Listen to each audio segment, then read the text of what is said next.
He told the board his own mother was too senile to run the company she built from nothing. He thought her mind was gone, that she was a relic to be managed and pushed aside. He didn't know she had just made a call to the one man who could legally dismantle his entire career. Have you ever had your deepest concerns dismissed as overreacting? Have you been made to feel invisible in a crisis you were the first to see? Have you ever had to choose between keeping the peace and speaking a hard truth? This is not a channel about forgiveness. This is a channel about consequences. We are here to document the moment the bill comes due. Stay with us and witness the full, ruinous cost of disrespect. The company was Eleanor Vance's entire life. She hadn't birthed it in a hospital, but in the cold, cramped garage of her suburban home, surrounded by bolts of fabric and the hum of a single second-hand sewing machine. Vance & Co. Textiles was built not with loans or investors, but with sleepless nights, with sacrificed holidays, with hands stained by dye and pricked by needles. She had poured 40 years of her soul into its foundations, transforming a desperate dream into a respected, multi-million-dollar enterprise. Her greatest pride, however, wasn't the balance sheet. It was the day she named her son, Michael, as CEO.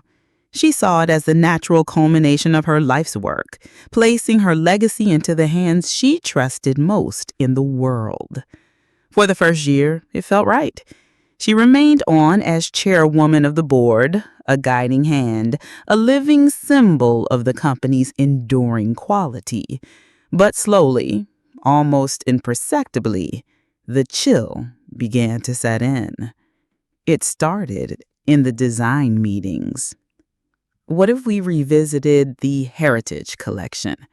Eleanor suggested one Tuesday, holding up a swatch of a rich floral brocade that had been one of their first bestsellers. There's a nostalgia for this kind of quality right now. Michael smiled a patient, indulgent smile that didn't reach his eyes. Mom, that's sweet, but we're looking forward, not back. He turned to the younger design team. We need innovation, disruption, not museum pieces. A few of the junior staff exchanged knowing glances. Eleanor felt a hot flush of shame, a feeling she hadn't experienced in this building since the year she couldn't make payroll. She said nothing, placing the swatch back in her briefcase with quiet dignity. The cuts grew deeper.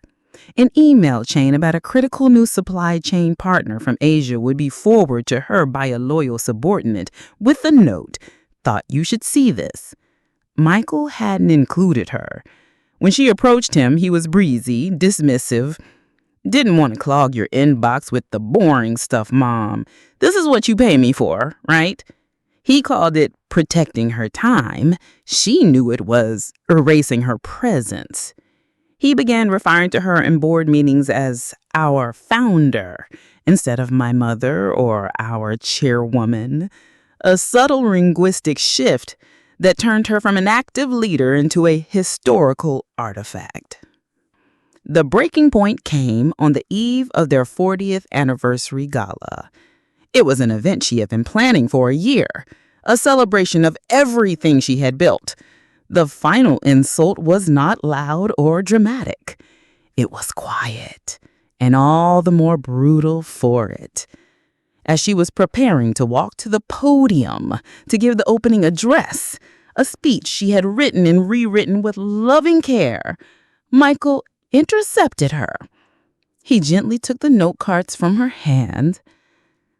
"Mom, why don't you let me handle this one?" he said softly, his voice full of false concern.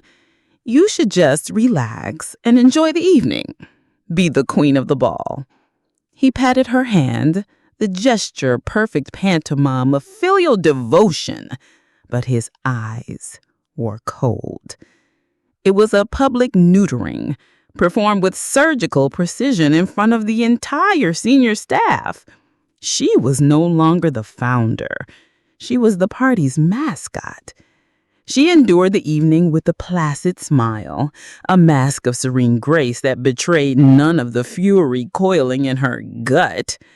She stayed late, long after the last champagne flute had been cleared, a habit from the old days when she was the last one to turn out the lights. The grand office building was silent. As she passed Michael's corner office, she saw him inside, pacing as he spoke on the phone. Drawn by a cold premonition, she slipped behind a large ficus plant in the hallway. The glass walls of his office were thick, but not thick enough. "It's done," Michael was saying, his voice sharp and triumphant. She didn't even fight it. The board is on side. They all agree her legacy status is becoming a liability. "We'll call an emergency vote tomorrow. Section 4B of the bylaws. We'll vote her out. It's for the best. Honestly, I don't think she's all there anymore." Eleanor didn't flinch. She simply watched as her son, the boy she had taught to ride a bike, the man she had gifted an empire, hung up the phone. He caught his reflection in the dark glass, straightened his $1,000 tie, and allowed himself a small, satisfied smirk. In that moment, watching him admire his own treachery, Eleanor Vance did not feel grief. She felt the profound, clarifying calm of a general on the eve of a war she now knew she had to win. Eleanor did not go home. Home was a place of warmth, of memory, of a life she had built. This was not a moment for sentiment. This was a moment for war. She drove through the sleeping city, her knuckles white on the leather steering wheel, not to her quiet manicured suburb, but to a stately brownstone in the old part of town. She used a key she hadn't touched in years to let herself in. A light was on in the upstairs library. Arthur Covington was a man carved from oak and old leather. At 78, his mind was as sharp as the crease in his trousers. He had been Eleanor's lawyer for 40 years, her late husband's best friend, and the architect of the very legal foundations of Vance & Co. He looked up from his book as she entered, his expression shifting from surprise to a deep, knowing sadness. "Eleanor," he said, his voice a low rumble, "to what do I owe the midnight visit? I assume it isn't for a friendly game of chess." "Michael is making a move," she said without preamble. She walked to the fireplace, her posture ramrod straight. "He's calling an emergency board meeting tomorrow. He intends to have me removed. He cited Section 4B of the bylaws, incompetence." Arthur let out a long, slow breath, a sound of profound disappointment. "The ungrateful whelp. After everything you gave him, he uses the weapon of last resort on his own mother." He shook his head. 4B is ironclad, Eleanor. If he has the votes, a simple majority can remove any board member for cause. He believes he has them. He called me senile, Arthur, a liability. He thinks I'm a confused old woman who doesn't understand the document she signed. A dangerous glint appeared in Arthur's eyes. He leaned forward. "He said that, did he? The boy who couldn't even balance his own checkbook until he was 30 thinks you're confused." "He's forgotten who taught him the game," Eleanor said. "Arthur, you and I drafted those bylaws in this very room on a rainy Thursday in 1988. Do you remember the addendum we added, the one Robert, my husband, insisted upon?" She paused, letting the question hang in the silent room. "Section 4C. A slow smile spread across Arthur Covington's face. It was the smile of a man rediscovering a favorite, forgotten tool. "My God," he whispered. "Section 4C, a founder's prerogative." He stood up and walked to a towering bookshelf, pulling down a heavy leather-bound volume. He blew a thin layer of dust from the cover. He opened the book, his fingers tracing the old typewritten lines. "Here it is. In the event of a hostile action initiated by a sitting CEO to remove the founding chairwoman, said chairwoman reserves the singular, non-transferable right to dissolve the current board and immediately reconstitute it at her sole discretion. He looked up at Eleanor, his face alight with a fierce academic joy. It's a poison pill, a checkmate clause. He thinks he's staging a coup, but he's actually just triggered his own execution. Draft the notice, Arthur, Eleanor commanded. Effective immediately. The board is dissolved. I am exercising my rights under Section 4C. A new board will be appointed by me within 24 hours. For the next hour, the only sounds in the library were the quiet scratching of Arthur's pen and the low hum of his desktop computer. He worked with the clinical precision of a master craftsman, drafting a notice that was a masterpiece of legal devastation. It was polite, formal, and utterly final. He attached a scanned copy of the signed, notarized Section 4C. There were no loopholes. There was no room for argument. He turned to the monitor to Eleanor. Ready to deploy? She nodded once. Send it to Michael and carbon copy every single member of the board he thinks he has in his pocket. Eleanor watched as Arthur hit the send key. The email vanished into the digital ether, a silent, invisible torpedo streaking toward the heart of her son's ambition. They sat in a comfortable silence for a moment, two old soldiers who had just armed the decisive weapon. Then, on the polished mahogany of Arthur's desk, Eleanor's phone began to buzz. The screen lit up the dim room. The name glowed with an angry, panicked light. Michael. It buzzed once, twice, a third time. Eleanor looked at it, her expression unreadable. She let it ring, savoring the sound of his dawning horror. Then, with a calm, steady finger, she pressed the red decline button silencing the call. The war had begun. The first shot had been fired, and the enemy didn't even know what had hit him. The digital explosion was immediate and spectacular. Michael, convinced of his own brilliance, had created a private group chat for the board members he considered his allies. He had named it Vance Forward. It was meant to be the virtual war room for his bloodless coup. Within minutes of Arthur's email landing, it became the site of his public execution. The first message was from Michael, a single sputtering question mark sent to the group. It was followed by a flood of panicked replies. What the hell is this? Section 4C, is this real? My legal team is looking at it now. The signature looks legitimate. Dissolved? Can she do that? Does my vote not matter?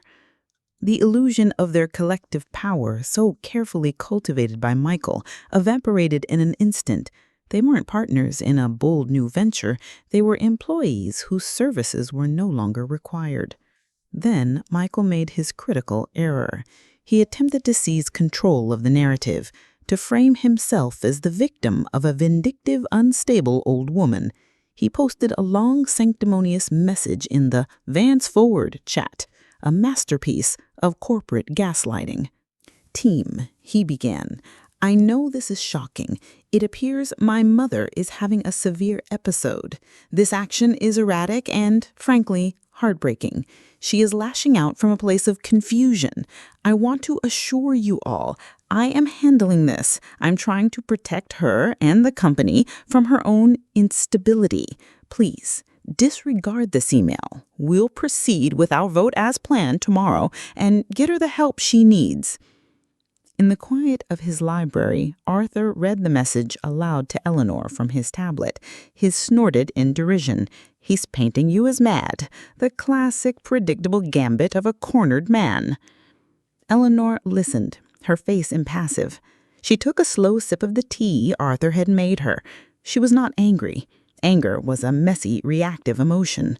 What she felt was the cold, clean focus of a strategist observing a rival's move. Her silence was not passive. It was a weapon. She waited, letting Michael's lies hang in the digital air, allowing the seeds of doubt among his so-called allies to fester. She knew that in a battle of credibility, the first to scream often loses.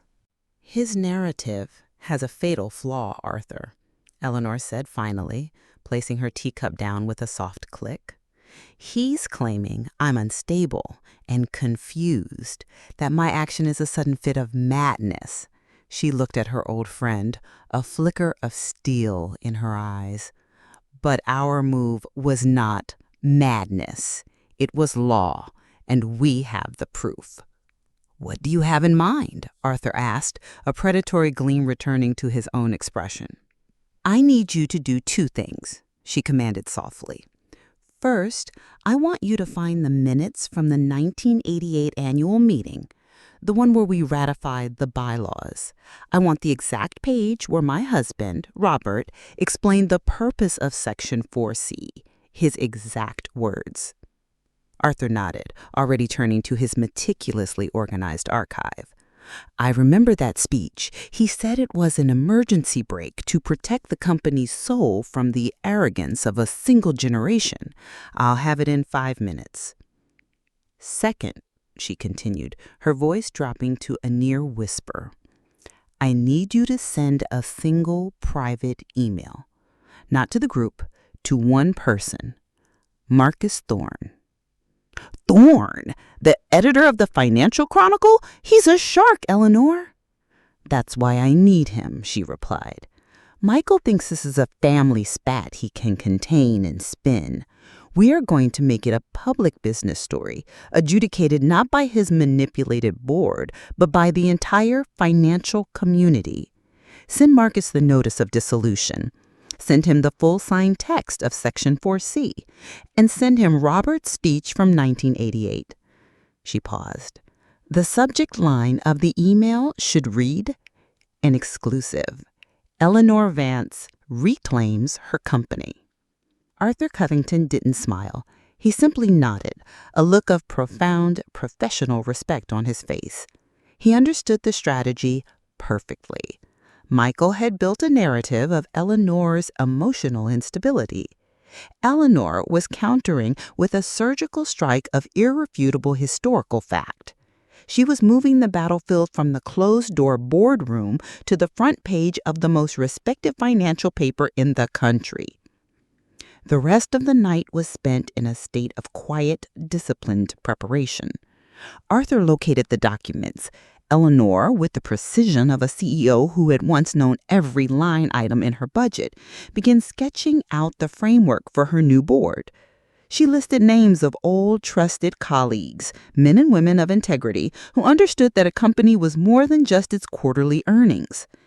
As dawn broke, painting the city in shades of gray and gold, Eleanor felt a sense of peace she hadn't known in months. She was not a victim fighting for scraps. She was a founder, a creator, taking back what was rightfully hers. She watched the sun climb higher, knowing that in a few short hours the story would break. The narrative her son had so carefully constructed was about to be utterly and irrevocably dismantled.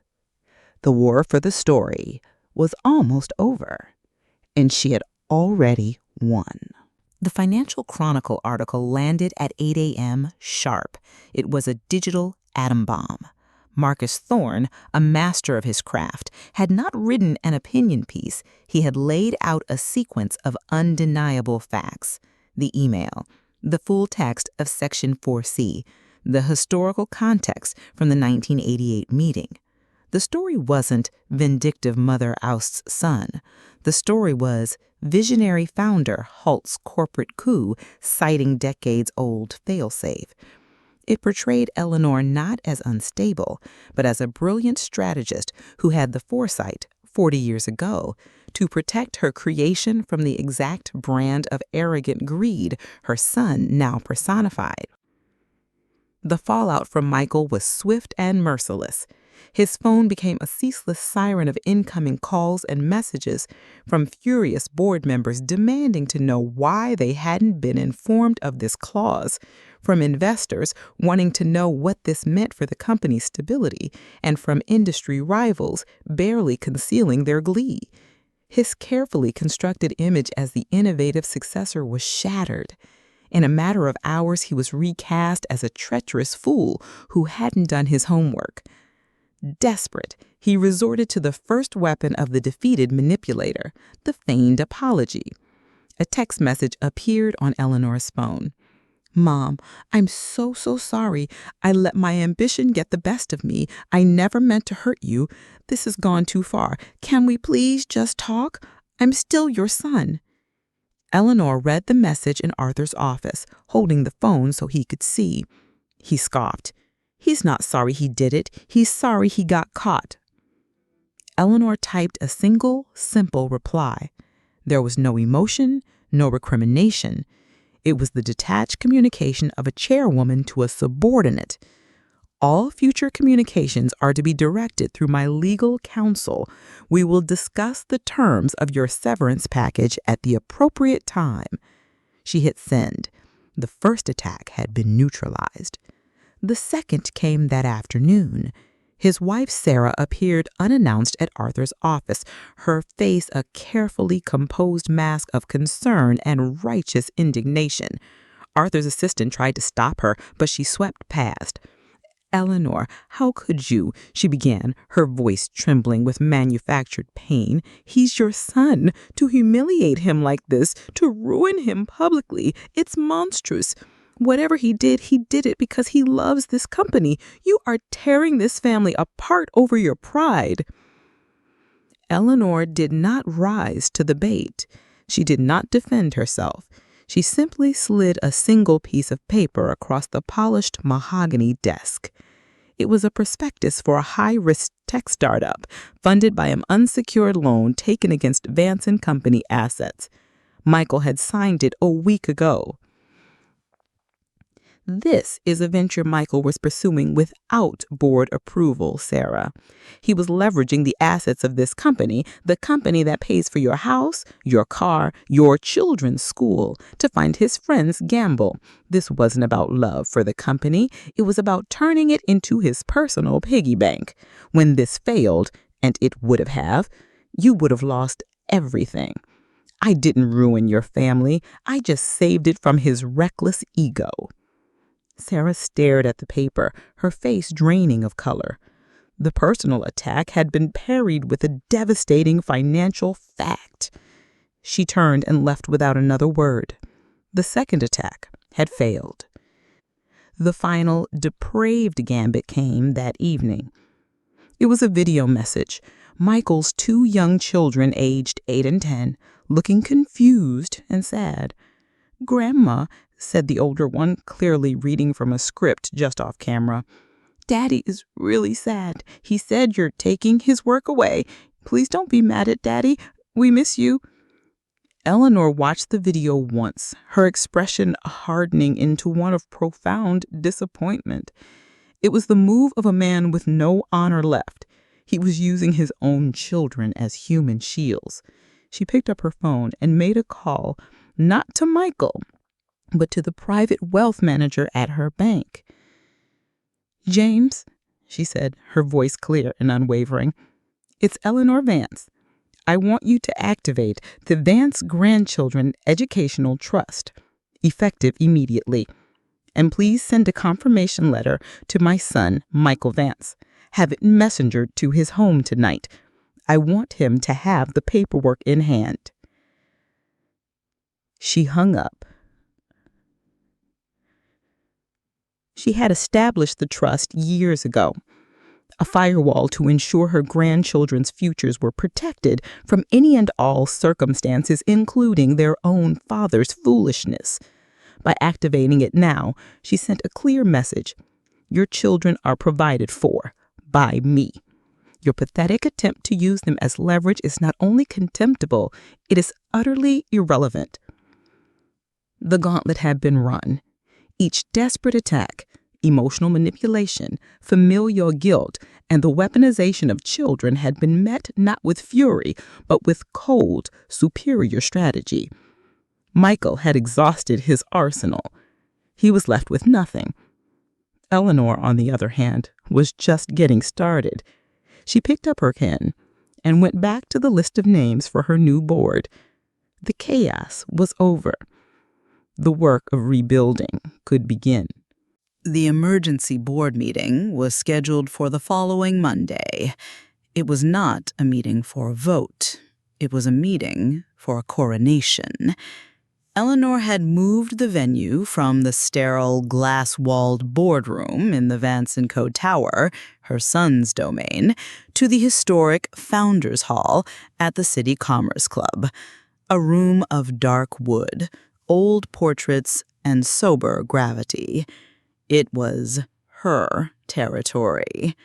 She arrived early, flanked by Arthur Covington. She was not the frail, sidelined matriarch of the anniversary gala. She was dressed in a sharp navy blue suit, her silver hair styled in a way that was elegant and severe. Her dress shined. She radiated an aura of absolute, unshakable authority. One by one, the 5 individuals she had selected for her new board arrived. A retired federal judge known for her incisive intellect, the formidable dean of the university's business school, a young female tech CEO whose work Eleanor had long admired, and 2 of her oldest, most loyal former executives, men who understood the company's DNA as well as she did. There were quiet greetings, handshakes, and a shared sense of solemn purpose. Michael arrived last. He did not look like a CEO. He looked like a man walking to his own execution. His expensive suit seemed to hang off him. His face was pale and drawn. He was alone. Sarah was not with him. None of his supposed allies were with him. He had been so thoroughly outmaneuvered that no one wanted to be seen standing next to the wreckage. He approached Eleanor before the meeting began, his posture a mixture of desperation and resentment. "Mom, Eleanor, you can't do this," he whispered, his voice cracking. "This is everything I have." Eleanor looked at her son, not with hatred, but with a profound and sorrowful clarity. "No, Michael," she said, her voice quiet but carrying across the silent room. "It was everything I had, and I gave it to you. You didn't build it. You were a steward, and you betrayed that trust in the most profound way imaginable." She did not raise her voice. She did not need to. Her words were a verdict. "You may take a seat in the gallery. This part doesn't concern you." The meeting was a formality, a brutal piece of corporate theater. Arthur Covington read the notice of the old board's dissolution and the invocation of Section 4C into the official record. Eleanor then formally nominated her new board. The vote was unanimous. She was reaffirmed as chairwoman, and in a move that shocked everyone but Arthur, she was also named interim CEO. Then came the final reckoning. She turned her attention to the public gallery, her gaze landing on her son. The first act of this new board is to authorize a full, independent, and forensic audit of the last 24 months of corporate activity, with a particular focus on unauthorized expenditures and leveraged assets. She paused, letting the weight of the words settle. "We will follow the money, and we will take whatever legal and financial actions are necessary to protect the assets of this company and its shareholders." The blood drained from Michael's face. He understood instantly. This wasn't just about being fired. This was about being ruined. The secret loans, the vanity projects, the consulting fees paid to friends, it would all come to light. He would be disgraced, bankrupted, and facing a storm of legal challenges. He stumbled from his seat and fled the room, not as a defiant titan, but as a routed coward. Later that evening, a single, final text arrived on Eleanor's phone. It was a number she didn't recognize, but she knew who it was. The message was a pathetic, groveling plea, a long, rambling paragraph about forgiveness and second chances. It was the desperate cry of a man who had lost everything. Eleanor read the message. Then, without a moment's hesitation, she pressed and held the contact. A menu appeared. Her finger hovered for a second before decisively tapping block number. The ledger was balanced. The account was closed. The ghost had been excised from the machine that she had built. She had won. The year that followed was one of quiet, methodical reconstruction. The forensic audit unearthed everything Michael had tried to hide. It was, as Eleanor had suspected, a sordid tale of ego and incompetence. Unapproved bonuses, extravagant business trips that were little more than vacations, and the reckless leveraging of company assets for speculative side ventures. With the full backing of her new board, Eleanor unwound every bad deal. She initiated legal proceedings to claw back what funds she could, and wrote off the rest as the price of a painful but necessary education. She did not do it with malice or glee, but with the dispassionate efficiency of a master artisan repairing a damaged heirloom.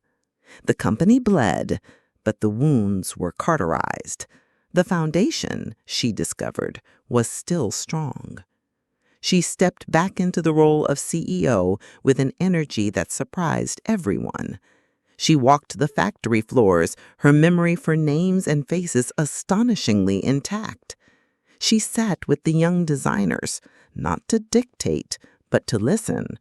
Her decades of experience providing a guiding wisdom they came to respect and seek out. She reintroduced the Heritage Collection, and just as she had predicted, it became an instant success, resonating with a market hungry for authenticity and quality. Vance & Company did not just stabilize. It began to thrive, rooted once more in the values she had woven into its very fabric. 6 months into her new tenure, she found her successor. It was not a man of ambition, but a woman of quiet competence, the head of their European division, someone who had worked her way up from the mailroom and understood the company's soul. Eleanor spent the next 6 months mentoring her, a seamless transfer of power built on mutual respect, not treacherous ambition. On her last day, she walked through the office and left not with a grand farewell party, but with quiet, heartfelt goodbyes from the employees who had known her for decades. Her new life was built not around absence, but presence. She sold the large, empty suburban house that echoed with too many memories and bought a chic, modern apartment downtown with a terrace overlooking the city park. The silence was no longer lonely. It was peaceful. Arthur Covington remained her constant friend, their weekly chess games a ritual of sharp minds and comfortable companionship. She took up pottery, finding a simple joy in the messy, tangible act of creation, shaping clay into something beautiful and useful. She reintroduced the Heritage Collection, and just as she had predicted, it became an instant success, resonating with a market hungry for authenticity and quality. She reestablished a tentative connection with her grandchildren, carefully firewalled from their father. The arrangement was handled through lawyers, a sad necessity. She met them for ice cream in the park or at museums, quiet afternoons where she was simply grandma, a safe and loving presence. She never spoke of their father. Her duty was not to poison their minds, but to protect their futures, a promise she had already sealed with the trust fund she had established. They were the only part of her old life she carried into her new one, a precious, fragile cargo. One crisp autumn afternoon, she sat on her terrace reading a letter. It was from the dean of the business school, one of her new board members. He was writing to inform her that an anonymous donor had just endowed the Eleanor Vance Scholarship for Women in Business. He didn't know the donor was Eleanor herself. She had taken a portion of the money she had cawed back from Michael's failed ventures and invested it, not in the market, but in the future. It was the final quiet act of turning her son's destructive legacy into a creative one. She put the letter down, picked up her cup of tea, and looked out at the city. She had built an empire, lost it, and taken it back. She had faced the deepest betrayal and emerged not broken, but stronger, calmer, and freer than she had ever been. The bill had come due, and the final accounting had left her in glorious, unassailable profit.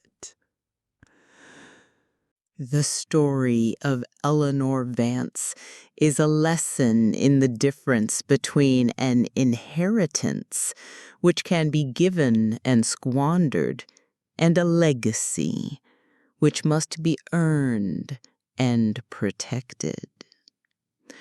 Michael Vance learned that the ultimate cost of disrespect is everything. If you believe that a final accounting is not just necessary, but a moral imperative, subscribe to our channel for more stories of justice delivered without compromise. And tell us in the comments, when is the moment you realized that underestimating an elder is the most dangerous mistake a person can make?